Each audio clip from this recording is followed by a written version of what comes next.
있는데요.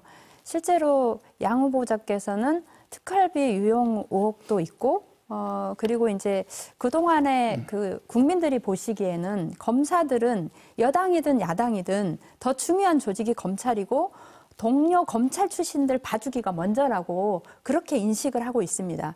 검찰개혁의 중요한 시점마다 검찰 출신들은 민주당이든 국민의힘이든 상관없이 검사는 검사 편으로 개혁을 방해하고 있다는 느낌을 받았습니다. 검찰개혁 가능하겠습니까? 양부남 후보 답변할 차례입니다. 1분 30초 드리겠습니다. 먼저 첫 번 검찰 특활비 부분에서 말씀드리겠습니다. 언론에 보도된 것처럼 그런 검찰 특활비를 사용한 것은 맞습니다. 그러나 제가 그러한 돈을 우리 검사들에게 줄 때 이 돈을 검사들 마음대로 쓰라고 준 돈이 아니었습니다. 당연히 그 돈을 검사들이 받아서 자기들 수사비로 쓸 돈입니다. 수사비로 썼을 겁니다. 또한 검사들은 저한테 받은 돈 이상으로 더 많은 돈을 들여서 수사활동으로 썼을 거라고 생각이 듭니다. 그래서 그러한 특활비 부분이 검찰 개혁하고 이렇게 배치된다. 물론 규정이 잘못됐으면 국민의 높이게 바꿔야 되죠. 저는 그런 생각이 들고요. 두 번째는 강은미 후보님께 말씀한 것처럼 검사는 한 솥이다. 물론 옆에 그리게 보일 겁니다.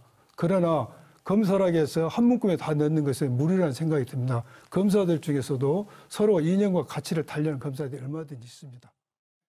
하겠습니다. 최근 광산구 우산동에 전세 사기 피해가 생겼습니다. 목숨은 부지하고 있어도 하루하루 지옥 속에 살아간다는 피해자들의 절규가 있습니다. 전세 사기는 한 사람, 한 가족의 인생을 앗아가는 범죄입니다. 그런데 양부남 후보는 공당의 법률위원장을 맡은 이후에 전세 사기 가해자 변호를 맡았습니다. 보통의 변호사도 아니고 공당의 법률위원장이고 민의를 대변하겠다고 결심한 이후에도 이런 사람의 변호를 맡으셨는데 맞죠?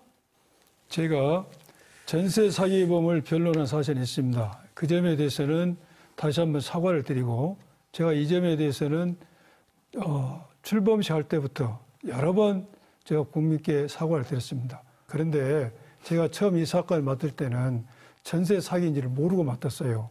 그리고 제가 변론하는 과정에서 이 사람 죄를 없게 해달라는 게 아니라 불구수수화 원칙이기 때문에 불구수수화를 주장해서 변론을 하다 보니까 이 사건이 적절치 않다는 걸 제가 알았어요.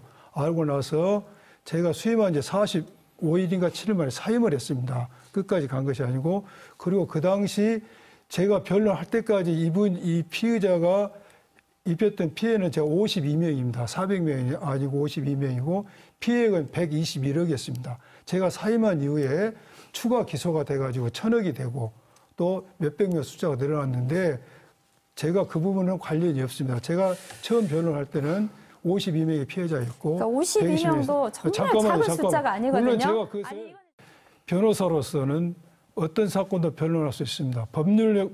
법조인으로서는 문제 없지만은 제가 정치인으로서 살갑지 못한 부분은 사과를 드렸고, 그런데 변호사는 숙명적으로, 특히 검사 출신 변호사는 숙명적으로 죄를 짓는 사람을 변론할 수밖에 없습니다. 그래서 이런 정치 선거가 될 때마다 이러한 검사 출신 변호사들이 범죄자를 변호했다는 것을 문제 삼는다면은 우리 헌법상 보장된 피의자는 변호의 조력을 받을 권리가 그 휴지조약이 될 겁니다. 저는 그러면은 적어도 그냥 거기에 머물러야지 민생을 책임지겠다고 하고 국회에 나오면서 그렇게 엄청난 돈을 사기범에게 그런 그 감각도 없이 변호를 한 것에 대해서 누구나 변호받을 수 있다라고 하는 것이 국민들 눈높이에 맞는지 모르겠습니다. 그런데 이제 지금 광주지검에서 수사받던 코인 사기 사건과 관련해서는 정관예우로 수사 무마를 하려고 했던 것이라고 보여지는데 그렇습니까? 지금 광주지검에서 수사받던 코인 토박 사건은 제가 수임해서 변호한 사실은 맞습니다. 그러나 이 사건은 수사 무마한 적이 없습니다. 수사 무마한 적이 없고 이건 정상적으로 제가 변론을 했고 이 부분과 관련해서 제가 그 당시 받았던 성공보수금, 이 성공보수금이 마치 위법하고 불법인 것처럼 일부 언론에 보도됐고 우리 강은미 후보께서도 그걸 글에 쓰고 그러셨는데 성공보수금이라는 것은 네, 받을 일단 수 있고, 저희 정리를 좀 하시면 네. 좋겠고요. 일단 제가 이제 여러 가지 언론을 보고 말씀드린 건데요. 저는 우리나라에 왜 이렇게 사기범이 많은지, 그리고 그 사기범 때문에 피눈물을 흘리는 사람이 많은지를 보면 저는 정관예우, 법조 카르텔이 실은 우리 사회를 망가뜨리고 있다고 생각합니다. 그런 것에 대해서 의심받고 있는 사람이 검찰개혁, 사법개혁 제대로 할 수 있을까라고 하는 저는 광주 시민들이 의심을 문초리로 바라보고 있다고 생각하는데 그런 부분에 대해서 그 의심을 해소할 수 있는 방법이 있습니까?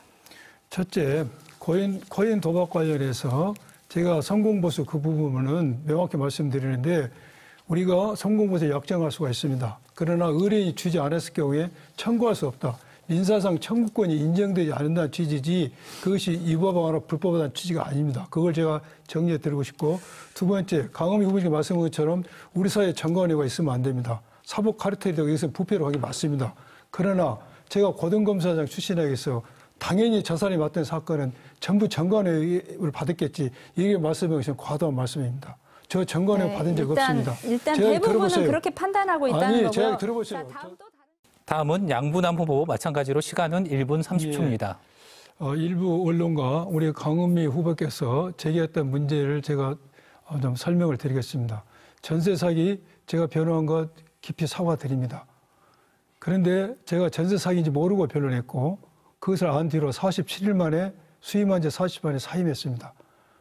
그 부분에서는 제가 다시 한번 사과드리고 제가 변호했던 피의자의 사기액이 400세대 1000억이라 하는데 제가 변론할 당시에는 52명의 피해자였고 121억 원이었습니다. 두 번째, 코인 도박 사기에서 제가 성공보수를 받은 게 마치 불법인 것처럼 하는데 성공보수 약정합니다. 다만 의뢰인이 주지 않았을 때 민사상 청구권이 인정되지 않을 뿐입니다. 제가 수사부무 한 적 없습니다. 모든 고등검사장 이상이 되면은 정관예우를 받은 거라고 뭉뚱해서 말씀하는데 저 정관예우 받은 적 없습니다. 또한 여러분들, 시청자 여러분, 저 자세히 보십시오. 저 뿔나지 않았죠. 저 삼지창도 듣지 않았습니다.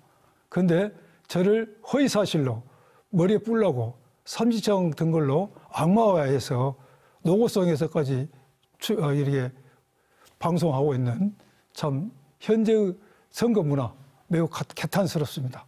이제 그만 네거티브 하시고 정책 선거를 함으로써 이 선거가 아름다운 문화가 될 수 있으면 하는 게 제 바람입니다. 또한 특활비, 검사 특활비 관련해서도 제가 검사한테 준 건 맞습니다. 그러나 검사들이 그 돈을 마음대로 써는 게 중요합니다. 다 수사비로 썼을 겁니다. 네, 시간이 다 끝났습니다.